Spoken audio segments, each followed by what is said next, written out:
Hey, what is up guys? It's your boy Speed here, and today I want to talk about 5 of my favorite hero combos that I've learned or witnessed in the last chance qualifiers for TI. So basically I've been looking through all of the games and watching basically every single game I possibly can, and I've come to a couple conclusions on some hero combos that you can abuse in your pubs as well to just dominate in Dota right now. So I'm really excited to talk about these combinations, as some of them are, in my opinion, really broken.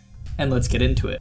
And quickly, I wanted to briefly let you guys know that the GameLeap website is currently 50% off if you use the code POG50 at checkout. I'm telling you this because number one, I think it's a good deal, and number two, I'm making a lot of top tier content over there, live game analysis, replay analysis. I'm gonna be uploading some coaching sessions eventually, very soon. So I have a lot of things that I think you guys should go check out. So if you're interested in more content like you get here on YouTube, and stuff that's really gonna help you get to the next level, I'd appreciate it if you could use the code POG50, get your 50% off, sign up to the website, and I'll see you there. So the first match I wanna reference is a VP victory against Liquid. This was a 33-minute game in which VP picked Visage, Luna, SF. Now, I will say they also played Clockwork and Disruptor with these heroes, which is very important, because obviously when you hear Visage, Luna, SF as your tri-core, you don't have any disable at all. Like basically zero disable, real disable. So you need a Clockwork and a Disruptor as a support duo. Keep that in mind. You know, it could be Tiny Silencer. It could be, there's a couple of different combos you could go with the supports. But the big thing here, I love this tri-core. It's so deadly as it just groups up. Now, I will say in particular, I don't know when Team Liquid exactly picked Void, but I think this Luna Visage as a response to Void is absolutely broken. And I really mean that, because Void only has Chrono up every so often. And when Chrono is down, this lineup is just gonna group up and destroy your buildings. Why are they gonna do that? The main reason they're gonna do that is Lunar Blessing. Lunar Blessing works on Visage birds. Lunar Blessing is 28 damage at max. The Visage birds are only 25 damage at level 1, 50 at level 2, and 75 at level 3. Most importantly is the level 12 timing on Visage. It's more than a 50% increase, let's say a 55% increase to Visage birds' damage. These birds already shred, and they allow you to take buildings safely, take Roshan, and of course kill heroes. On top of that, you have presence of the Dark Lord from SF, giving you minus armor, and then you also have a Wraith Pact and potential drums, or he decided to go pipe and assault Kuros this game, but you could go of course drums as well. You buy a bunch of auras on the Visage. You obviously just get really farmed on Luna. He actually went for a BKB Sanjin Yasha Satanic, so he actually played the frontline role this game, right? He just kind of walks in, gets buffed up by the auras from the Visage, and the SF also kind of went for a bit of a utility build. I thought the SF might go for like a Daedalus, but he actually went for Scotty and Hurricane Pike, and this was the combo, really OP, as also Luna Aura is global. So when Visage is farming, and SF is farming, but most importantly, when Visage is farming, as long as Luna has maxed out her E, which she should, in the nighttime, even when Visage isn't close, he flash farms way faster, literally 2 times as fast. It's extremely powerful. So the second combo we have was featured in a T1 victory versus Na'Vi. T1 won in 34 minutes here, and the main combo I want to talk about is a very cool offlane Vengeful Spirit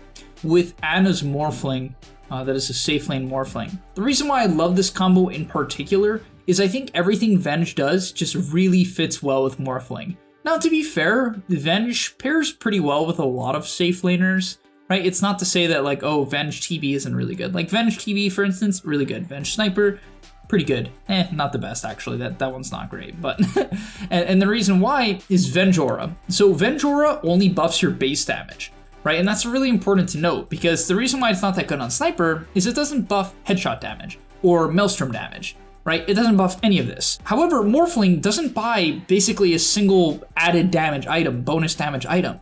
He doesn't. He buys, right? Well, let's actually look at Ana's build this game. Lincolns into BKB, into Manta, into Scotty. Not a single item that gives you bonus damage besides 24 from BKB. As a result, all of your damage is getting amped by Cuckoo's Vengeful Spirit. On top of that, you have Wave of Terror, which helps take Roche and kill heroes, and of course, if Morphling gets caught on, you can swap him out. So basically, you just have this unkillable Morphling, this pretty broken hero as is, and you're gonna gig him, buff him up with a Vengeful Spirit. It's really hard to play around, as Also, Cuckoo went the Shard on Venge. He had an Eye of the Vizier, which is the neutral item that gives cast range. So he had an Octarine, Eye of Vizier, Shard, Ags. So if you go on Cuckoo, he's just going to respawn and then stun you, and the stun bounces, and it's like a 0-second cooldown because Vengeful Spirit has these really stupid talents, which I'll quickly talk about. So Venge has these really stupid talents, where at level 15 she gets Magic Missile cooldown. On top of that, at level 10, she gets Magic Missile cast range. So basically, Magic Missile goes down to a 7-second cooldown with a gajillion cast range. You buy an Aether, which gives you more cast range, and then you have a neutral item that gives you cast range. And so you just throw this stun that bounces on a 7-second cooldown. It's really OP. You swap people into the Morphling and they just die. It's honestly a crazy good combo. Next up, I'd like to talk about a support duo briefly.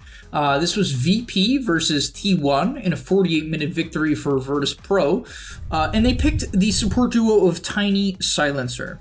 I'm really a big fan of this support duo. I just feel like it kind of covers everything you could basically want from a support duo, besides maybe a save. But like, Toss is kind of a save, Global is kind of a save, so I just feel like this support duo does kind of everything. You have pretty decent lanes. Tiny's a solid laner with certain heroes. You lane with Timber this game, which is, you're kind of just trying to go even. But then you have Silencer, which they paired with a CK, really deadly lane. But in terms of mid to late game team fights, you just have a little bit of everything. You have burst damage with Silencer's Q and E, right? The buff to the Q on Silencer. You have Avatos combo. You have repositioning, right, on the Tiny. A hard initiator. Silencer never wants to hard initiate, and he only really wants to global when the fight is guaranteed going to happen, right? When you're guaranteed going to be able to get a kill out of it typically, or like a major kill, right? So this game, for instance, there's a Prophet or, you know, an Invoker, these heroes that don't have easy ways to get out, right?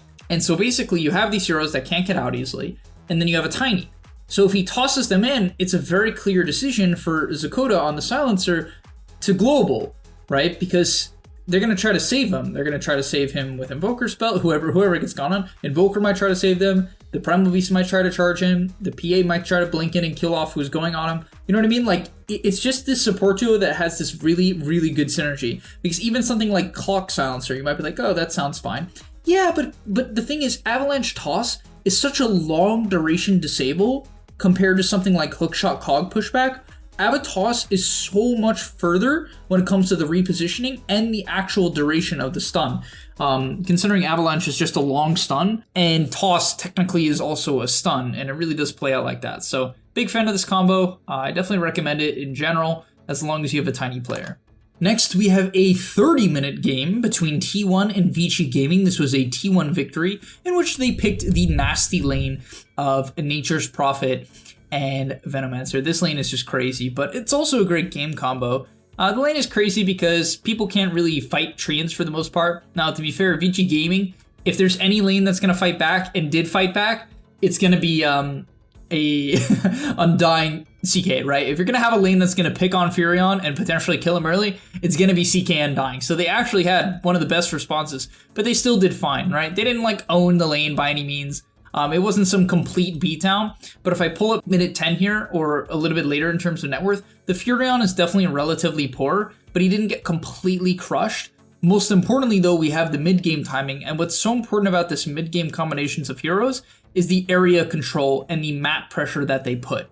What I love is that Veno doesn't want to really push in lanes. It's slow, ineffective, clunky, Plague Wards don't do anything. You don't want to get all the wave because it's kind of a long cooldown. Furion is more than happy to kill all the waves. So he can kill all the waves. Veno can hold the jungle areas, right? So let's say you're playing a natural game of Dota, you take the enemy safe lane tier 1 tower, you push into the jungle. Veno is one of the best, if not the best hero in controlling the enemy jungle and farming up the camps. He's stupid good at it, right? So you do that, and then the Furion just farms everything behind it. If the Veno gets gone on, he can try to ulti, and Furion can TP in with Wrath of Nature and clean up all the kills. So it kind of just has this really interesting synergy where, I don't know, these heroes just kind of don't farm the same things, and it really works out. Like, Veno can push up, Furion cannot push up at all, really doesn't want to, can scout with Treants, but it's not, feels bad. You don't really have a disengage either, you know what I mean? Veno has Gale and his ult if he gets really got on, and then of course Plague Ward's on a lower cooldown for Vision. So it's just a really, really cool combo. And then the AoE damage in team fights, as well as the vision just throughout the game, is so hard to play into. The team fight potential, even though these heroes kind of seemingly don't have the best team fight, you know what I mean? Because it's no AoE stun. It doesn't matter. It just doesn't matter. I feel like you can get some good aura items as well. I don't think Cuckoo went aura items this game. Yeah, he went for Orchid BKB. I think he was going Hex next, to be fair, for the enemy Puck, but I don't know. I'm just a huge fan of this combination. I see it played out a couple times. Zephyr actually went for Glimmer Wraith Pact as well. And you might be like, oh, but it's greedy. It's greedy. Veno 4 wants to farm and Furion wants to farm. But once again, I know I'm repeating myself. It just plays out well. And Zephyr was level 15 this game. 15 when Cuckoo was 17. Cuckoo didn't have a great game, but Cuckoo doesn't have to take Zephyr's farm. And then you have a Veno with a Wraith Pact and a Glimmer. And Fluffy had no wand. This guy's so tanky, so high impact. So I love this draft. All right, and finally, we're gonna end it with a pretty basic but effective combo. I'm a very big fan of DROW right now. And honestly, I've seen a couple teams have different takes on DROW, but this was a non-V victory, 33-minute game against Tempest. These DROW games always last like 30, 35 minutes. Typically, I see them going generally in DROW's favor. Big fan of this hero. I love this hero. I love it in pubs, love it in the pro scene. I just overall think it's a great hero. And I actually think it's one of the better responses to Morphling, too. I really, really like DROW against Morphling. You have the Pike to push him away if he tries to go on you. You have Gust if he messes up. You have Silence, right? You have your Arrow, your ultis go through armor. Morphling has like 40 armor late game. So it's just a great matchup in my opinion. I think DROW is one of the best heroes in the game against Morph. As it's also pretty hard for Morph to use his Ags on DROW because she, is keeping the distance and threatens it with Gust. So, love this matchup. That's one thing to keep in mind. As is, that's not really a hero combo, but I just want to describe, like, if you're countering Morph, I really think DROW is one of the top heroes to do it. And then the DROW played with an SF, right? Right-click combo, just like take Roche, minus armor with the DROW, pretty straightforward. But then they had an Undying and a Primal Beast, right? It's just like such fantastic heroes with DROW. The Undying DROW lane is straight up nasty. It's brutal to lane into. And then, of course, you just need people to go in. Undying's going to do that. Primal Beast is like the best hero in the game at doing that. So I love this well-rounded draft from Navi. Your frontliners plus DROW, as well as an SF mid to guarantee that the mid is probably going to win, which no one definitely did this game. And yeah, thank you guys so much for watching. Hopefully you enjoyed. If there was drafts and combos you really liked, yeah, let me know in the comments. I'm always excited to talk about these things because it's just like, it's one of the funnest things in Dota for sure, which is drafting, thinking about hero matchups, and talking about the meta. All right, thanks so much for watching. I'll see you in the next one, and I'm out. Peace. And that's all, but remember, before you leave, before you tune out, subscribe to the Game Leap website where we are going to help you get to the next rank. If you're stuck, click the link down below, and I'm out. Peace.